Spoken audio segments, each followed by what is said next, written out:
she called security on me. In MY own hotel. My sister had no idea. She just made her biggest mistake. My sister posted this, calling me homeless. She had 50,000 followers. I had 50 million in assets. It wasn't the chandeliers or the imported orchids that caught my eye when I walked into the Somerset ballroom that morning. It was her voice, sharp, commanding, echoing across the marble floor, like she owned every inch of it. Tinsley Calder, dressed head to toe in white like some kind of bridal nymph, stood in the center of the room, waving her arms at my staff, as if they were stagehands in her personal production.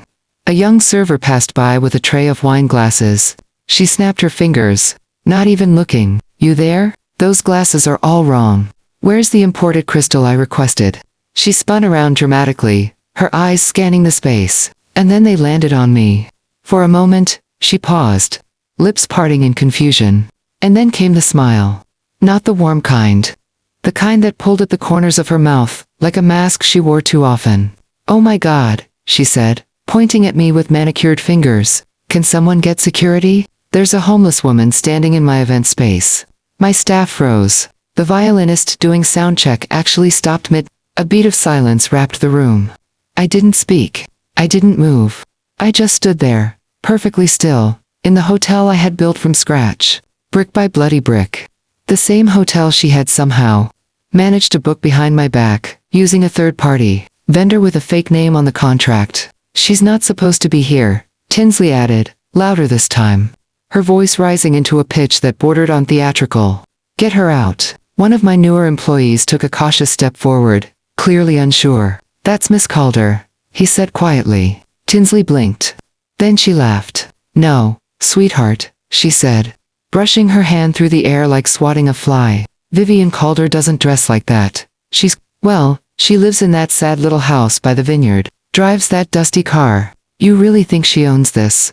She spun again for effect, arms wide, like a magician revealing a trick. That was the moment. The one where I should have screamed. Or maybe cried. But instead, I smiled. A small, sharp smile only I understood. Because while Tinsley performed for her imaginary followers, while she basked in attention that didn't belong to her, she had no idea that she just made her final mistake. She wasn't trespassing in a hotel. She was trespassing in my story. 1 week earlier, the sun in Napa hung low behind the rolling hills when I pulled into the driveway of my parents' house. The vines across the valley had just begun to bloom, thick with the scent of springtime and a kind of memory I had long tried to forget. The porch light flickered like always, never fixed, always ignored, and for a moment, I considered staying in the car. But guilt is a stubborn thing. It doesn't wait for a better time, it just calls. And you answer. The front door creaked open before I knocked. My mother stood there in a silk blouse 2 sizes too tight. Her smile stretched thin like icing over a dry cake. "Vivian, honey," she sang, kissing the air near my cheek. "Still wearing black. I see. You know, a little color wouldn't kill you." I forced a smile. "Hi, Mom." The smell of baked ham and something burnt wafted through the house. My father was already at the dining table, hunched over his plate like it held a secret. He didn't look up. "Dad," I offered. He grunted. That was more than usual. Then I saw her. Tinsley, draped across the love seat like a model mid-shoot, legs crossed, phone tilted just right to catch the light. Her hair was pulled back in a perfect bun. Skin glowing with something that didn't come from genetics. Well, she said, standing with a slow, practiced grace. "Look who finally decided to show her face." The elusive vineyard recluse returns. "Did you finish alphabetizing your spreadsheets? Or did your calculator break?" I didn't respond. I just stepped around her and sat at the table, across from an empty chair. The dining room was too quiet. The kind of quiet that only happens when a family is pretending. Mother poured wine without asking. Dad kept eating like chewing fast would get him out sooner. And Tinsley, of course, snapped a selfie adjusting her phone angle so my face didn't make the frame. I should have left. But instead, I picked up a piece of bread and tried to believe that this was just another dinner. Then Tinsley clinked her glass. "I have something to share," she said, beaming. "My 33rd is coming up, and I've decided it's going to be iconic. Kardashian-level iconic." I sipped slowly. "I found the perfect rooftop in the valley," she continued. Champagne wall, live jazz, drone footage, even a horse-drawn carriage. Think Paris. But warmer, and with better lighting. She paused, letting the room fill with her fantasy. Total cost. Just under 180. I nearly choked. She turned to me, her voice smooth as poison. And you, big sister, get to make it happen. I mean, come on. It's not like you're doing anything real with your money. The room went silent.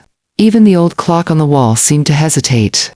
I looked at Mom, waiting for her to intervene. She tilted her head. Sweetheart, it really would mean a lot to Tinsley. You've been so blessed lately. Isn't it time you gave a little back? Dad didn't say a word, didn't even blink. That was when it hit me. Not like a revelation, but like a quiet truth finally surfacing. I wasn't family. I was funding. I drove home without turning on the radio. The hum of the engine was the only sound I could stand. Steady and unchanging, like the breath I had to remind myself to take. My little house sat tucked between two hills on the edge of the valley, half hidden by olive trees and wild roses I never got around to pruning. The porch light worked here. It always had. Inside, I kicked off my shoes, poured a glass of red, and sat at the kitchen island. No music, no TV, just silence. The kind that stretches out like a blank page and dares you to write something on it. My laptop blinked at me from across the counter, waiting for me to pretend everything was normal. Then my phone buzzed. Anna, check Tinsley's Instagram. I hesitated for exactly 3 seconds before unlocking the screen. And there it was. A video story. Split screen. On the left, Tinsley wrapped in a designer robe, sipping champagne and laughing with her event planner. The lighting was golden. The music soft and smug. On the right, a video of my car pulling into my driveway. My old Volvo, paint slightly faded from too many summers under the sun. Windows down. My hair pulled back. No makeup. The caption read, "When your rich sister lives like she's in witness protection." I stared. The comments were already rolling in. At least she's not pretending to be someone she's not. That house screams therapy bills. LMAO, she drives that. My jaw tightened until I thought it might crack. I wanted to say something. To write a long, eloquent post about what it meant to build something from scratch. About nights spent with nothing but coffee and spreadsheets. About how every tile in that hotel had passed through my hands. Every beam chosen. Every flower planted with intention. But I didn't write a word. I just sat there, staring, as strangers laughed at a life they didn't understand. As my sister turned me into a joke for likes. As the girl I once shared a bunk bed with turned me into entertainment. She thinks this is about a birthday party. She has no idea what she just started. 2 days passed. I ignored every call, every text. Aina even offered to take my phone and throw it into the Napa River. And honestly, I almost let her. But instead, I shut off notifications and buried myself in zoning permits and vendor invoices. I worked like a woman trying to sand down the edges of her rage. And still, the video stayed up. Still, the likes climbed. Still, people who didn't know my name reposted it with laughing emojis and hashtags. Anna tapped her fingers on the conference table. She's not going to stop. I know, I said. But she's not the one I'm worried about. She raised an eyebrow, but I didn't explain. Not yet, because I'd seen it coming. Not all at once, but in slow pieces. Like a leak behind drywall. And now the wall had cracked. And behind it, rot. That afternoon, the sky over Napa dimmed behind a layer of silver clouds. I was reviewing vendor contracts when I saw the outline of a woman through the frosted glass of my office door. Familiar posture. Too familiar. My stomach sank. Celeste Calder never made appointments. She breezed in like wind through an open gate, arms full. Perfume arriving 3 seconds before her. I thought I'd stop by, she announced, placing a Tupperware of banana bread on my desk. Still, no receptionist. You really ought to make this space more welcoming. I looked up from my screen, forced a smile. Hey Mom. She sat down like she owned the chair. You work too hard, she said, already scanning the room. Just like your father used to. Though he was never great with money. You get that from me. I said nothing. Through the glass wall, I could see Anna watching from the hallway. I didn't signal her and I knew this one I'd have to carry alone. Then my mother reached into her handbag and pulled out a cream envelope. I brought something for you to look at, she said lightly, as if it were a birthday card or a brunch menu. I opened it slowly. It was a printout. A budget breakdown. At the top, Tinsley Calder's 33rd birthday, Napa Valley Estate event. Midway down, highlighted in pink. Venue contribution, Vivian Calder, $180,000. Confirmed. My throat went dry. Confirmed, I said, my voice sharper than I meant it. Celeste didn't flinch. Sweetheart, she said calmly, let's not make this harder than it needs to be. You know Tinsley doesn't have that kind of money. And your father and I, well, we're on a fixed income now. She humiliated me, I said, jaw tightening, publicly, on purpose. She was being playful, my mother replied. She mocked my life. She's going through a phase. I stared at her. You're really asking me to pay for the person who used me as a punchline. I'm not asking, she said. I blinked. I'm showing you the plan. You've always been the responsible one, Vivian. This is just what's expected. There it was again. That word, expected. Not requested. Not offered. Not discussed. Just assumed. I picked up the Tupperware, held it in both hands like a fragile thing. Thanks for the bread, I said flatly, handing it back across the desk. She looked genuinely surprised, hurt, even like I'd slapped her. Don't be like this, Vivian. You're making it so dramatic. I think you've confused the definition of that word, I said. She stood, smoothing the front of her blouse like she'd just closed a deal. Let me know if you want the planner's contact. You're going to love her. Very boutique. Then she turned and walked out, leaving behind the faint scent of roses, guilt, and entitlement. I didn't tear the envelope. I didn't scream. I just stood at the window, watching the vineyard sway in the wind, jaw locked in place. They didn't ask. They assumed. They never asked. That night, I didn't turn on the lights. I walked through the house with only the low glow from the hallway sconce. The envelope still sat on my desk. Unopened now, but not unread. The banana bread sat wrapped in plastic on the kitchen counter, like a peace offering laced with quiet threat. I poured another glass of wine. My hands were steady, but my chest ached like something had been pressed down on it all day. I tried to work lease renewals, payroll schedules, event permits, but my fingers wouldn't move. My eyes stayed fixed on the screen until the letters blurred. Then, like smoke curling through a crack in the wall, the memory crept in. I was 10. The hospital sheets were thin, itchy against my legs. Machines beeped softly beside me. I'd caught some kind of virus that flattened me for a week. Mom never left. She curled up in the recliner next to my bed, wrapped in her coat, whispering prayers she thought I couldn't hear. You're the reason I'm strong, she said one night, brushing my hair back from my forehead. You saved me from myself, Vivian. I remember blinking at her, too tired to speak. I thought it was love. The next night, I woke to her whispering again. But not to me. She was on the phone, her voice low, but sharp, furious. We gave up everything for her, she snapped. I quit my job, Martin. You're working night shifts like a dog. I don't care what it takes. We are not leaving her in some godforsaken facility. She paused, then added, she's all we've got now, so she better be worth it. Then she hung up. And when she turned to me again, her smile was back, soft, warm, like the words I just heard weren't real. We gave up so much for you, sweetheart, she said. Just promise you'll never forget that. Okay, I was 10. And I nodded, because I didn't know any better. I thought that was devotion. I didn't understand that it was a contract. Back in the present, I opened the freezer, slid the banana bread inside, between the frozen peas and an old bottle of vodka, closed the door, like sealing a tomb. I'm not your debt to collect, I whispered. I'm not your redemption story. I didn't cry. I didn't smile. But for the first time in a long time, I felt something solid under my feet. Like the ground had stopped shifting. Like maybe I wasn't the broken one. I used to think being needed meant being loved. Now I'm not so sure. The next morning, I was at my desk before dawn. The vineyards outside still cloaked in shadow. I hadn't slept. Not really.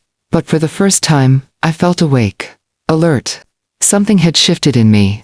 A clarity that sliced through doubt like a blade through silk. My inbox blinked impatiently with unread emails, client inquiries, vendor confirmations, requests for tastings, but none of it seemed important now. I was staring at the screen, eyes narrowed, when Anna walked into my office, holding a thick, cream-colored envelope. Courier dropped this off, she said, setting it down carefully, as if it might bite. From Tinsley's fiancé's assistant. Marked urgent. Addressed to you personally. I didn't speak as I opened it. Heavy embossed paper. Gold trim. The kind of document made to impress. Or intimidate. My fingers stilled as I read. Family Contact assumes responsibility for all unpaid balances, fees, and penalties, including legal and collection costs. I laughed, short, dry. She really thought I wouldn't read this. Anna crossed her arms. She thought guilt would sign it for you. My hand tightened on the contract. Not enough to wrinkle it. Just enough to feel its resistance. I stayed quiet, staring at the bold print. Anger surged through my chest. Not hot but cold, and precise. Like the edge of a knife left in ice. Slowly, deliberately, I slid the entire packet into the bottom drawer of my desk. Anna raised an eyebrow. You're keeping it. Evidence, I replied calmly. She handed me the weapon herself. Let's keep it sharp. I opened a fresh email, addressed it clearly to Tinsley's fiancé's assistant, and typed just one line. Unsolicited contracts will not be acknowledged. The fifth Calder. I hit send without hesitation. My heart steady. Then, without another word, I opened my calendar, scrolling to next week. Creating a new recurring event, titled, Monitor Financial Setup Family. Anna smiled slightly, understanding without needing explanation. Paper trail. A mountain, I answered softly, returning her gaze. It wasn't revenge. Not yet. It was simply strategy. The first move on a chessboard they didn't even know existed. I leaned back in my chair, watching the vineyards slowly brighten as the morning sun broke over the hills. The world outside kept moving. Unaware of a silent war, beginning in a quiet hotel office in Napa. This wasn't about family anymore. It wasn't even about the money. It was about finally drawing the line between what they expected and what I was willing to give. And this time, I was done giving quietly. Saturday morning broke gently over Napa. Sunlight spilling softly across Somerset's elegant facade. Everything felt quiet, almost serene. But inside, a storm was already brewing. I stood at the reception desk, eyes scanning the morning's bookings. When Anna rushed over, her face clouded with worry. Vivian, she said, voice tense. Did you authorize a private event next weekend? No, I replied slowly. I haven't touched next weekend's calendar. Anna's eyebrows knitted tightly as she turned the screen toward me. My eyes froze on the entry, marked clearly. My stomach twisted into a cold knot. She wouldn't, I whispered, more to myself than Anna. Anna tilted her head. She might. We hurried to the back office, pulling up records. Tracing through the bookings made via third-party agencies. My fingers flew across the keyboard, scrolling rapidly until we landed on the reservation confirmation. It was all there. Every outrageous detail. Ice sculptures imported from Europe. Candles flown in from Provence. Even a special sound permit for live music. And under contact details, disguised carefully, yet carelessly, obvious SC3. My breath caught sharply. She booked my own hotel right under my nose. Anna's gaze hardened. She's counting on you backing down in public. My jaw tightened. A quiet, controlled rage, simmering beneath the surface. Then let's make sure she earns every inch of it. From the security room, we watched footage from yesterday afternoon. Tinsley strutting confidently through the ballroom, waving directions at her event planner. Her movements dramatic, exaggerated for her imaginary audience. Acting like she owned the very ground beneath her feet. She has no idea she's being recorded, Anna muttered quietly. I leaned back, arms crossed tightly, never once taking my eyes off the screen. She thinks I won't dare challenge her openly. Anna glanced at me, understanding dawning across her features. What are you thinking? I took a slow breath, feeling something locked firmly into place inside me. Document everything. Every interaction. Every demand. Every insult. I want a file so thick it speaks louder than any denial. She nodded once. Decisive. Consider it done. We stepped back into the foyer. Just as the morning bridal brunch began to fill the room with soft laughter and gentle chatter. They moved in quiet celebration, blissfully unaware of the battle quietly unfolding behind closed doors. This wasn't about candles or contracts anymore. It wasn't even about a birthday party. It was about control. About who really owned the name on the gate. And this time, Tinsley had crossed the wrong line. She had unknowingly given me exactly what I needed. A stage, an audience, and a reason. I would not shout. I would not scream. But the message would be unmistakable. She thought she was untouchable. She was about to find out she was wrong. 2 days later, the Somerset ballroom glittered under 1,000 tiny lights. Orchids cascaded elegantly along marble banisters. Golden chairs gleamed beneath ivory linens. And waiters in crisp uniforms moved gracefully through the crowd, carrying trays of champagne. It was perfect. Almost painfully so. From my vantage point above the terrace, hidden from view, I watched as Tinsley swept through the grand entrance. Cameras flashed like miniature stars orbiting her. She smiled broadly, her gown shimmering, as she waved casually at the carefully curated crowd. Reporters leaned in, eager for her words. The chandeliers were imported from Austria, she said proudly, voice ringing clear and bright. Everything you see here was personally curated. You don't find quality like this just anywhere. A young journalist raised her hand eagerly. And who owns this stunning venue, Miss Calder? Tinsley hesitated. Just a heartbeat too long. We have connections, she answered vaguely, eyes darting slightly. Let's just say the owner prefers discretion. That was my cue. I adjusted the cuffs of my navy blazer, straightened my spine, and walked down the grand staircase. Each step calm, deliberate, undeniable. Heads began to turn, whispers following in my wake. Tinsley's confident posture faltered, eyes widening slightly as I approached. The room grew quiet enough to hear the gentle clink of crystal glasses, set down hardly onto tables. Actually, I said clearly, softly enough to force everyone to lean in. The owner is standing right here. Tinsley's face drained of color, her lips parting silently. Cameras shifted focus immediately.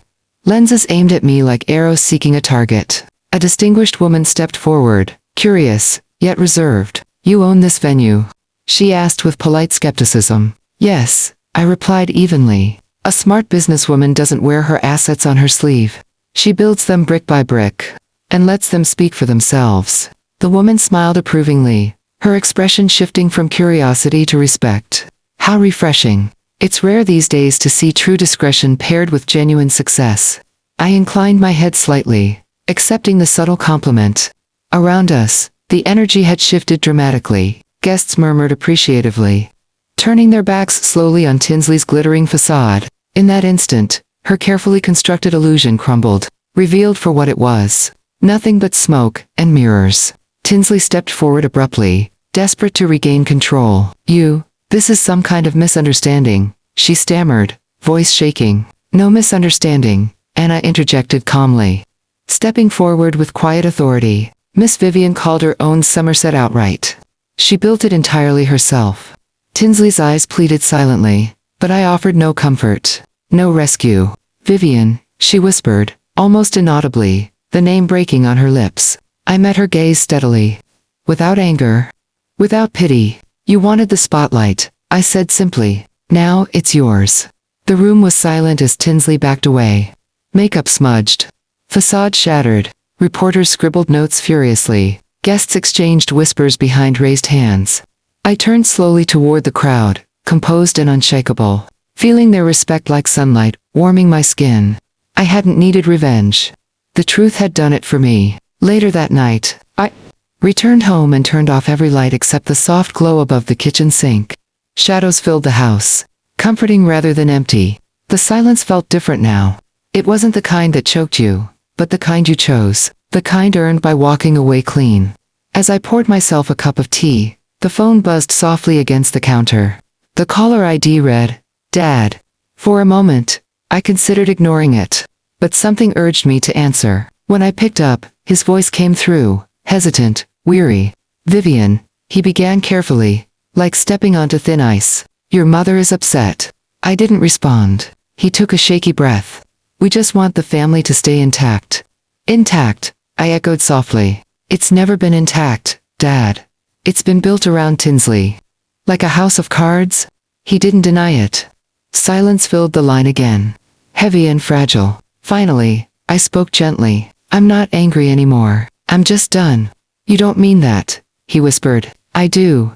I hung up gently, sliding the phone into the drawer beside the sink, closing it like sealing a quiet goodbye. The distant lights of Napa blinked softly outside the window. Small islands of warmth in the darkness. Music drifted faintly from a vineyard tasting room down the road. Melancholy and comforting. I stood still for a long while, feeling something new and unfamiliar settle deep within my chest. Not sadness, not joy, just a steady, quiet sense of freedom. My phone buzzed again. A text, this time. My hand reached out slowly, half expecting another argument. But instead, I found a message that stopped me cold. You were right. I should have stood up. I'm sorry, Dad. I read it 5 times. Then, slowly, deliberately, I deleted it. But as I did, a quiet smile touched my lips. It wasn't forgiveness, exactly. Nor was it bitterness. It was simply acceptance. Something lighter, clearer, sharper. I used to think revenge would taste sweet, like victory or triumph. But it didn't. It tasted like this, a peaceful, quiet exhale, releasing years of guilt that were never mine. Somerset continued to thrive. Bookings flooded in faster than ever before. News outlets sniffed around for interviews. And Anna joked that we'd soon need another location just to handle demand. And yet, none of it felt frantic anymore. Everything felt clear, deliberate, unhurried. Late that night, out of sheer curiosity, I checked Tinsley's social media. Her latest video was muted, stripped of the glamour she once wore like armor. No filters, no background music, just raw silence. I didn't watch all of it, not because I couldn't, but because I didn't need to. I closed the app, turned my phone face down, and took another sip of tea. Maybe that was the real revenge. Not winning, not defeating someone else, but choosing myself, quietly, without explanation. Maybe peace isn't when they finally treat you right. Maybe it's when you start treating yourself like you matter. Sitting alone in the soft darkness of my kitchen, I let the silence wrap around me like an old, familiar blanket. The teacup had long since cooled in my hands, yet I held on to it anyway, absorbing its comfort. Outside, Napa slept under a moonless sky. Vineyards resting quietly, waiting patiently for dawn. In the calm stillness, I finally understood something that had eluded me my whole life. It wasn't the betrayal or humiliation that had hurt most. It wasn't the way they'd turned my life into a punchline, or even how they'd tried to rewrite my story without my consent. No, it was how icily I'd allowed it. How I'd carried guilt that never belonged to me. Paying debts I never owed.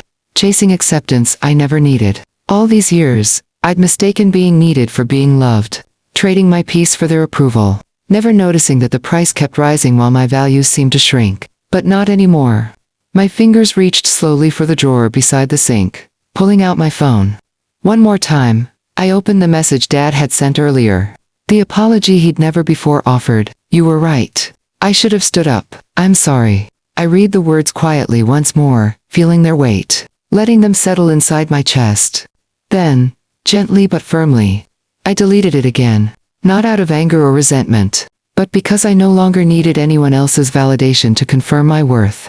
Outside, the valley began waking softly beneath the first rays of sunlight. Birds whispered softly in the olive trees, a gentle rustle of leaves, greeting the morning. Somerset would soon fill with the quiet hum of staff, preparing for another busy day. Another wedding. Another celebration of life that had nothing to do with proving anything to anyone. And that was the victory. The quiet kind. The kind that doesn't demand applause or validation. The kind found in small gestures, in moments spent alone, realizing you're enough. I stood slowly, rinsing the empty cup in the sink, watching the water spiral gently down the drain. If there's one thing I've learned through all this, it's that peace isn't loud or dramatic. It's quiet, subtle. It comes not when the world finally decides you matter, but when you decide that yourself, maybe you've carried guilt, too. Debts of gratitude placed on your shoulders without your permission. Maybe you've stood quietly while others rewrote your story, but the pen is still yours. It always has been. This isn't just my truth. It's yours too. Have you ever carried guilt that was never yours to begin with? Tell me in the comments. I want to hear your truth. And if this story resonated with you, type A1. Or let me know where you're watching from. If it didn't connect, that's okay.